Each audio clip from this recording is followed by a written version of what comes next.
The starting point of my contribution this evening is the Labour government's record, in that it set itself this audacious target of over 20 years abolishing child poverty as we know it today. And their definition of poverty was 60% below 60% of median earnings. And one cannot fault the government for its effort in redistributing taxpayers' resources through the tax credit system to achieve that goal. In all, the government redistributed £150,000 million, and the numbers of children in families who were poor was marginally decreased. Obviously not unimportant for those children, but the government didn't even make its own target of halving the numbers within the 10-year period. There is no chance whatsoever in most of our lifetime of seeing another government elected which will have the room to manoeuvre to make redistribution on that scale, unless, as Mark suggests, our attitude to redistribution changes quite fundamentally. Indeed, if there was the possibility of £150 billion but to be spent over the next 10 years, I would argue for different priorities to the ones that have occupied the last 10 or so years. And I do so really for two reasons. One is, while I should have read the material before, I hadn't. And one of the pleasant things of accepting a new challenge is to try and learn something new rather than keep trotting out what you think you already know. And as part of reading for the background of the review, I came across those studies of one of the number of cohorts studies that we have in Britain looking at and plotting children from birth through into adulthood and beyond. And one of these studies shows that probably at 3, but certainly at 5, you can predict where children will be when they're in their early 20s. Where you will know which have passed through school, being successes, being head girls, head boys, prefects, those going on to further and higher education, those getting, if there are any such things today, secure jobs and well-paid jobs. And you can also predict those that will find it difficult to gain a foothold in the labour market, many of whom will be long-term unemployed. That was the first thing, which suggested that life's race was over for both rich and poor by the age of 3, certainly by the age of 5. The second piece of information came from my own constituency, where I asked a headmaster whether he talked with his staff and maybe the staff of other schools, he did 30 or so schools, to ask those teachers who were concentrated on receiving children in school for their first day and their first year, what qualities they wanted from their children, from those children, so they could get on with what we traditionally think is the process of education. And the results as they came back staggered me. This is not a school which, as we have to euphemistically refer to in today's Britain as being challenged. It was a school that I first came to my particular notice in that over 20-odd years ago, mainly mothers, because the crucial thing in life is to have a pushy mother, was mothers lying about their addresses to get into this school. So it's not the most challenged school in Birkenhead by any means. And nobody is suggesting all the children have none of these qualities.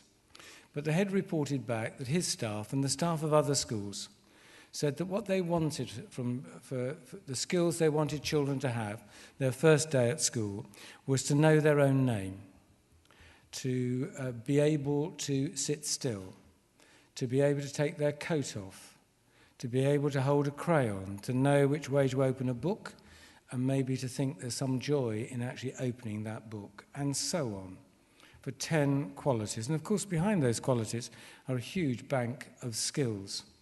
And that confirmed what I'd been observing for my period of time in Birkenhead, which is 32 years or so now.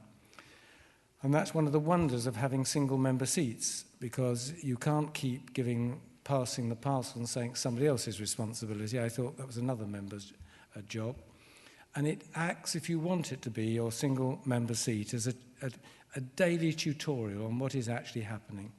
And I found, over my 30 years in Birkenhead, the views I had about poverty, Child Poverty Action Group, which were exclusively about income, were inadequate to explain what was going on or what the remedy would be in my own constituency. That is not for a moment to say that money isn't important.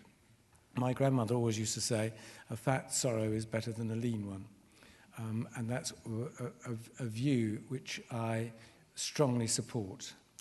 But something quite disturbing has been happening to the nurturing of children. And if one relates that to this study, that those early years where parents are in the driving seat, where the studies show what your parents do are more important than who they are, then this is clearly a crisis, not just for the country, for it is, but also for young people themselves, whether their opportunities to break free of their surroundings is a real possibility. And what I concluded from this was that we should, as a community, concentrate much more on what I call the foundation years, before the womb, through to going into school, to support parents, the vast majority of whom wish to be successful. And if you talk to young people, they have very clear aspirations for their children, which aren't balmy, they're very noble, but it's, as with my parents, that my parents wanted me to have a better job than they had. They wouldn't have known what you were talking about if you talked about social mobility. And for that reason, we talked in the report, subtitled it, Preventing Poor Children from Becoming Poor Adults. Was that a real possibility? And to do that, we thought we should look at what are the indicators of life chances at the age of around 3 and at 5. Those would be around the crucial cognitive skills, emotional skills, and physical skills, and that we should drive reform through by putting our shoulder behind the idea of establishing the foundation years. So a scattering of services would be brought together, that we'd have our education stool would have 3 legs to it, the foundation years leading to the school years, leading to further higher and continuing education. And that those foundation years would be geared to outcomes. That while, of course, inputs are important, the aim of the report was to shift the debate from an obsessive concern with how much money are we putting in to a huge concern at seeing what that money actually buys for the individuals concerned and for society at a more general level. So the 2 really driving points, 2 main conclusions of the report were, one, that we should begin to measure life chances, not to substitute for the poverty indices, these should run alongside the poverty indices, and that the changes in these first stages should be driven through the foundation years.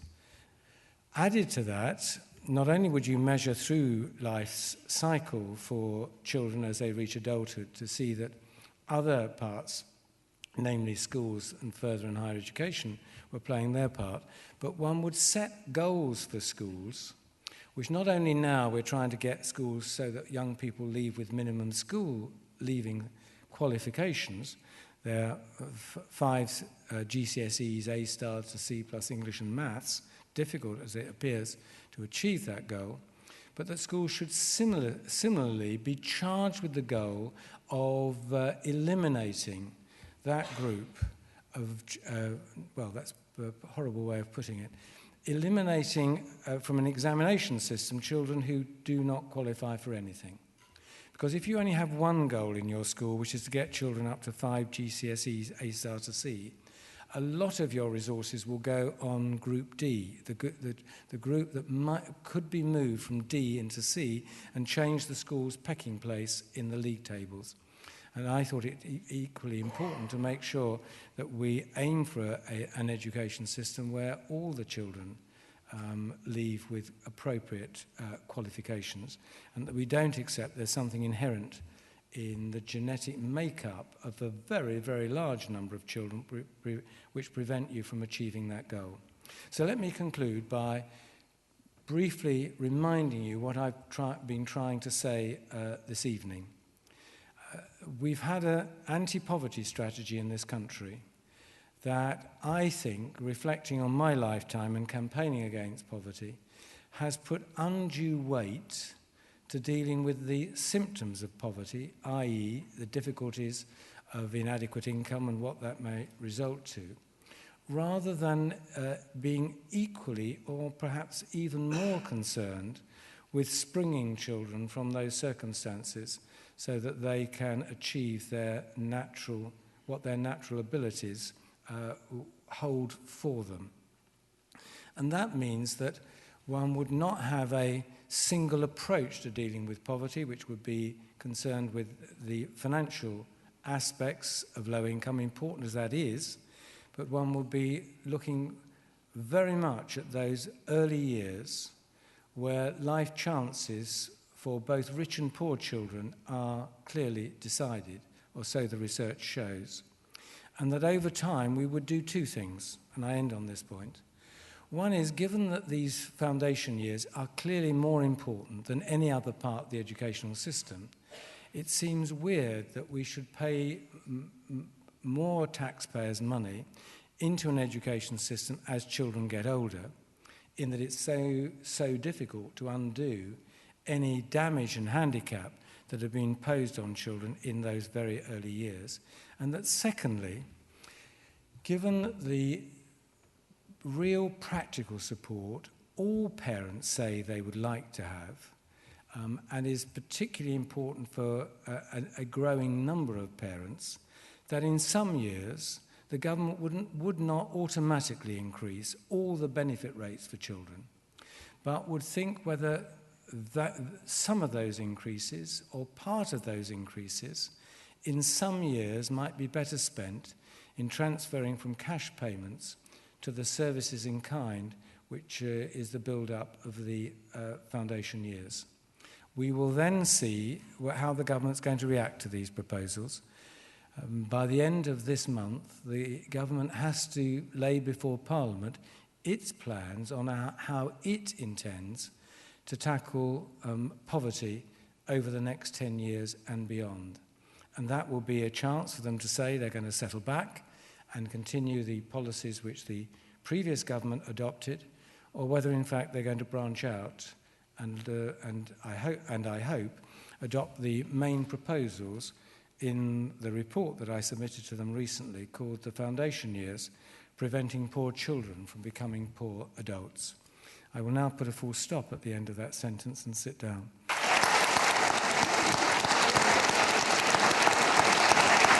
Thanks very much indeed, Frank. Just on that last point, actually, what is the mood music, do you sense? I mean, is the government buying your idea?